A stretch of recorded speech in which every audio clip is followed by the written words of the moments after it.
is the absence of justice, the absence of humanity, the absence of community, the absence of sincerity. I look around and I am grateful, and I'm sure the family is, that the people that are here are here. I am thoroughly disappointed in the people that are not. So to call a name, because that's the type of person that I am. Say it loud. The mayor, Okay.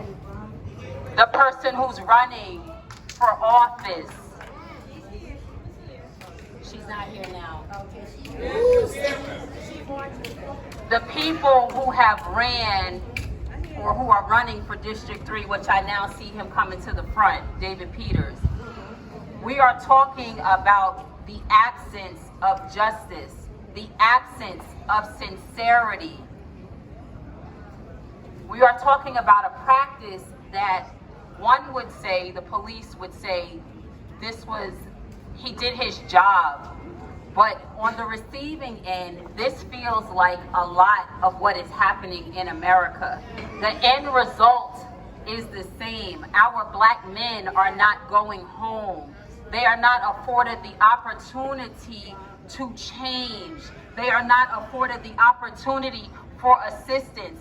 The media would like to gaslight his infractions with the police. However, if you look at those infractions, which they refuse to break down, they were all indications of someone who had mental health issues or who was having a break or a psychotic break. This is not a person, and this is a person. So now we're talking about the absence of humanity, the absence of dignity, the absence of respect. This young man needed assistance. And although we're not talking about this part, the dispatcher who relayed the message to the officer is equally as guilty as the officer who ill-shot his weapon. Because the police officer at the dispatcher was armed with information. He was not in a hostile situation where he felt threatened, and he could have relayed the information of this young man's situation to the officers on hand.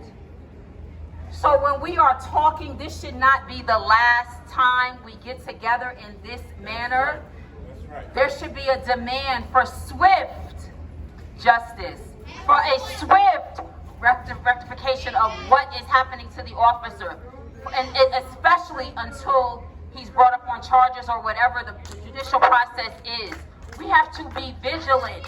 You guys have to open up because they have to get by. That's a violation and nobody wants a ticket, so let's abide by the law and allow the ambulance to go through. No, he could have, but we're gonna be civil. We're gonna be civil and we're gonna act in obedience. So when everyone is talking about possibly a 30-second clip, we're talking about a young man's life that we watched be destroyed. His life is gone, okay? And what we want to prevent in this very small community of less than 100,000 people and less than 40,000 black people, because we're the ones getting shot. We're the ones getting killed, not only in New Rochelle, but across America, okay? So we're starting to look like the landscape. Don't wait for it to happen.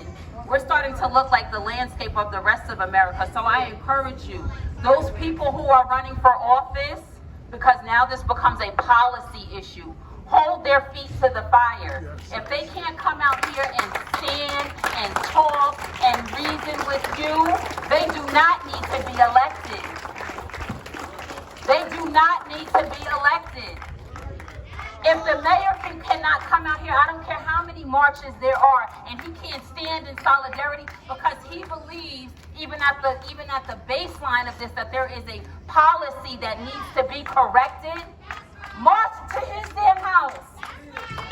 Everyone in this city should be uncomfortable. Dollars made in this city off of our backs, everyone should be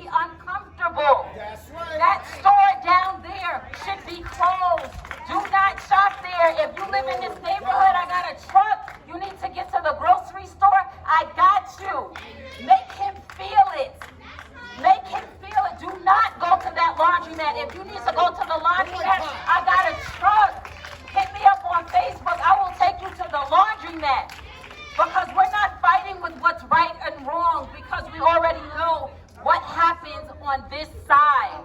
What you need to fight with is their money, is their dollars, is making them uncomfortable. And we will not allow them to continue to shut us out. We will not allow to continue to silence us. Everyone should be here in support of this man because he lost his son. And some of you and his mother lost her son, and some of you lost a friend. He lost a father, a cousin, a brother, whatever. You should all find yourselves in this situation some kind of way. All of you, all of us. We are one New Rochelle, and New Rochelle needs to be ideally ours. And if we do not seize this moment, I promise you, the practice and the policy, not only about what happened with the police, but what also happened with that man getting that store who should have never been here. That's right. With the preachers, with their money grabbing asses, That's right. asking them to come here because they wanted something. We need to start encouraging that funds that are coming through our city go to black people in this city. Exactly. Right. We need to ensure that his store closes. He does not need to operate at all permanently. And at the very least, he does not get your black dollars. My name is Denise Smith on Facebook. My real name is Sharon Footes. If you need a ride to the grocery store, if you need some detergent for the laundromat, please call me. Thank you, everyone.